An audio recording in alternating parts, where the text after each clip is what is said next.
As a investor हमारा biasness रहता है कि किसी भी स्टॉक को हम एकदम लो पे खरीदें एंड एकदम टॉप पे बेचें, मतलब buy at the low and sell at the top. But practically ये पॉसिबल नहीं होता। मैं अपने इन्वेस्टिंग में यही चीज़ बार बार गलती करता था। किसी भी स्टॉक को अगर मैं लेता था तो मुझे लगता था मुझे उसको एकदम लो पे लेना चाहिए एंड एकदम टॉप पे ही मैं उसको बेचूंगा, एंड इसी वजह से मेरा जो लॉसेस होता था बहुत ज़्यादा लॉसेस होता था। हेलो एवरीवन, सो आज इस वीडियो में इसी बारे में बात करेंगे कि एज ए इन्वेस्टर हमें लगता है कि अगर हमारा बाइंग प्राइस किसी भी चीज़ पे, अगर हमने किसी भी चीज़ को एक सर्टेन प्राइस पे बाय किया है उसके नीचे हम उसको सेल नहीं कर सकते।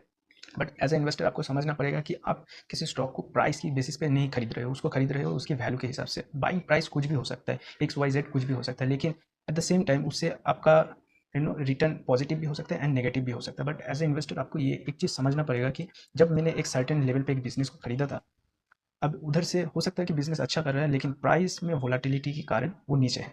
तो सेम टाइम मुझे ये सोचना पड़ेगा कि मैंने जो चीज़ बाय किया था, जिस वैल्यू पे बाय किया था, क्या सेम प्राइस पे वो वैल्यू इंटैक्ट है?